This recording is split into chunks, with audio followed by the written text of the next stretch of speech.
اعوذ باللہ من الشیطان الرجیم بسم اللہ الرحمن الرحیم ربنا وابعث فیہم رسولا منہم یتلو علیہم آیاتک ویعلمہم الکتاب والحکمت ویزکیہم انک انت العزیز الحکیم۔ ناظرین کرام، میں نے جو آیت آپ کی خدمت پہ ہدیہ کی ہے یہ سورہ بقرہ سے لی گئی ہے، پہلا پارہ اور آیت نمبر 129۔ یہ کون فرما رہا ہے؟ یعنی ابراہیم علیہ السلام اللہ سے فرما رہے ہیں کہ اے میرے ربنا وابعث فیہم رسولا منہم، کہ اسی قوم میں جو نسل چل رہی ہے ابراہیم کی، اسی قوم میں جو ذریت چل رہی ہے، جو آپ کے ماننے والے پیروکاروں کی نسل چل رہی ہے، اس میں ربنا وابعث فیہم رسولا منہم، انہی میں سے ایک رسول کو بھیجے، یتلو علیہم آیاتک، کہ جو انہیں آیات قرآنی پڑھ پڑھ کر سنائے، وَيُعَلِّمُهُمُ الْكِتَابَ وَالْحِکْمَةَ، اور کتاب کا علم بھی عطا کرے اور دانائی بھی سکھائے، وَيُزَكِّيهِمْ، اور ان کا تزکیہ نفس کرے، اِنَّكَ أَنْتَ الْعَزِيزُ الْحَكِيمُ، بے شک تو کیا ہے، عزیز بھی اور حکیم بھی۔ عزیز کا مطلب ساری طاقتیں تیرے پاس ہیں اور ساری حکمتیں تیرے پاس ہیں۔ اب اس آیت مبارکہ کو سمجھنے کی کوشش کیجئے کہ رسول کی بعثت کے 4 مقاصد سامنے آئے۔ 4 مقاصد ہیں رسول اللہ کی بعثت کے، جس کی وجہ سے آپ اس دنیا میں تشریف لائے۔ نمبر 1 کیا؟ یتلو علیہم آیاتک، کہ آپ قرآن کی آیات کی تلاوت فرماتے ہیں، لوگوں کو سکھاتے ہیں۔ کیا چیز؟ یعلمہم الکتاب، خود بھی تلاوت فرما رہے ہیں، اور یعلمہم الکتاب کا مطلب ہے کہ کتاب کا علم دے رہے ہیں سارا۔ جو 6666 آیات نازل فرمائی اللہ نے آپ کی طرف، آپ اس کا علم عطا کر رہے ہیں۔ جو لوگ آپ پر ایمان لے آئے، یوم آخرت پر ایمان لے آئے، آپ کی رسالت پر ایمان لے آئے، خدا کی وحدانیت پر ایمان لے آئے، ان لوگوں کو، اور کیا ہے، انہیں حکمت سکھا رہے ہیں۔ حکمت کیا چیز ہے؟ حکمت کہتے ہیں باتوں کی گہرائی تک چلے جانا، باتوں کی گہرائی، سطحی طور پہ۔ ایک تو عمومی سوچ ہوتی ہے نا، ایک سطحی سوچ کہ بس اوپر سے دیکھ لیا، اور لیکن اس کی گہرائی میں نہ گئے۔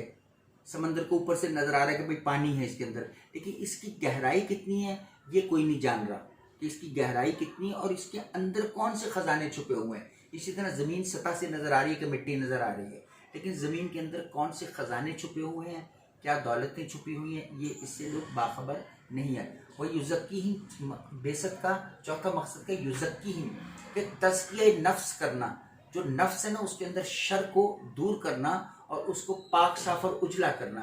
جیسے یہ جو سرف وغیرہ ہوتا ہے، یہ کپڑوں کو کیا کرتا ہے، اجلا کرتا ہے، اس کی میل کچیل کو، داغ دھبوں کو دور کر دیتا ہے۔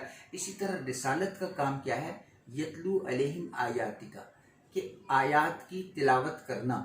گویا سب سے پہلا فرض جو امتیوں کا ہے وہ کیا ہے کہ آیات کی تلاوت کریں۔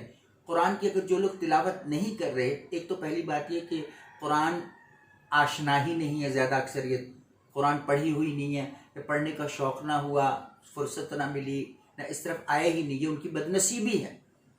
یہ ہم یہ نہیں کہہ سکتے وہ صاحب نصیب ہے یا خوش نصیب ہے۔ بھئی قرآن بنیادی بات ہے، ہر گھر میں خواہ وہ چھوٹا ہے یا بڑا ہے، امیر ہے یا غریب ہے، کوشش کی جاتی ہے کہ سب سے پہلے بچوں کو قرآن پاک پڑھا دیا جائے، ناظرہ ضرور پڑھایا جائے، کم از کم حفظ قرآن تو چلیے یہ توفیق سے ہوتا ہے کہ جس کے نصیب میں حفظ وہ حافظ بن جاتا ہے۔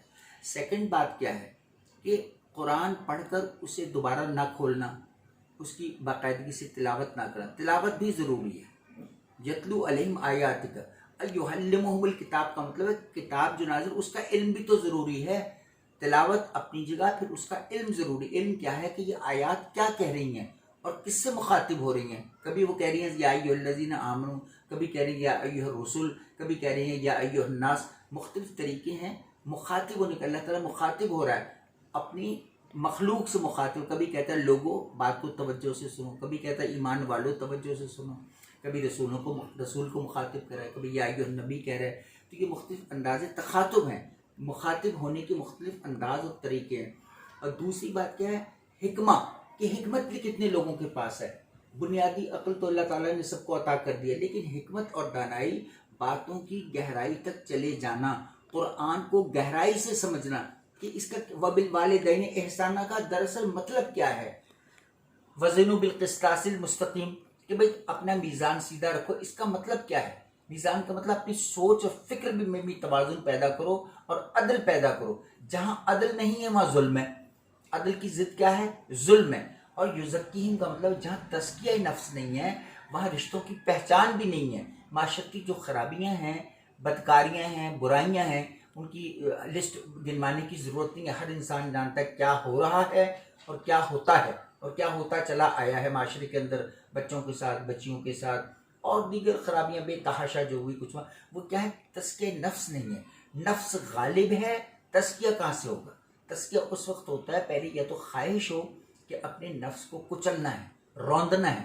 جیسے رات کا اٹھنا قرآن کہتا ہے کہ نفس کو روند دیتا ہے، کچل دیتا ہے، کہ اپنی نیند کو، اپنی مستی کو چھوڑ کر، عیش و آرام کو چھوڑ کر، یعنی مولٹی فارم کے گدے کو چھوڑ کر آپ ٹھنڈے پانی سے وضو کریں. اگر سردیوں کے دن ہیں، گرمیوں میں گرم پانی، وہ ٹھنڈا پانی ہوتا ہے، یعنی مختلف اوقات میں مختلف طرح کا پانی دستیاب ہوتا ہے، اس سے وضو کریں اور اس کی بارگاہ میں کھڑے ہو جائیں.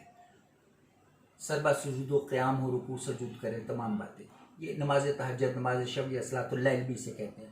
بڑے حضور پر اس کی بڑی تاکید نافذ کہ اس کو پڑھنا کیا ہے؟ مقام محمود تک رسول اللہ کو پہنچا رہا ہے وہ.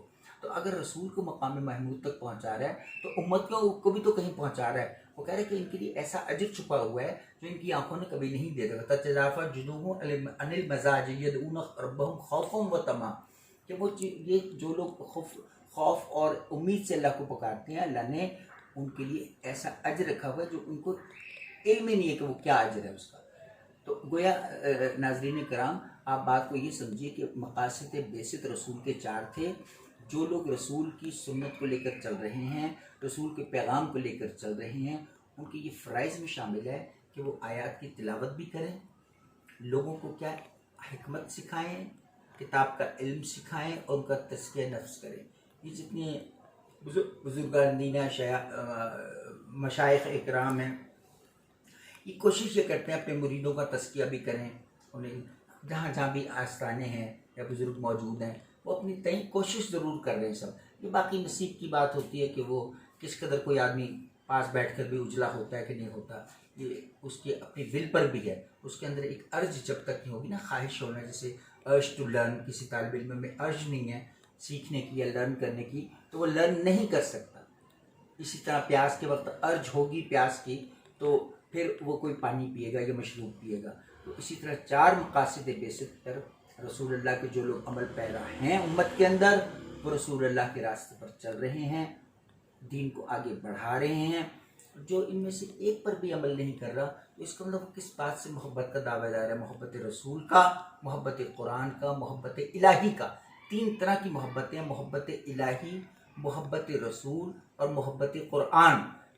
آپ کو یہ بات سمجھ لینی چاہیے. اور قرب الہی کے ذریعہ کیا ہے؟ قرآن، رسول اللہ کی ذات اقدس اور کعبۃ اللہ.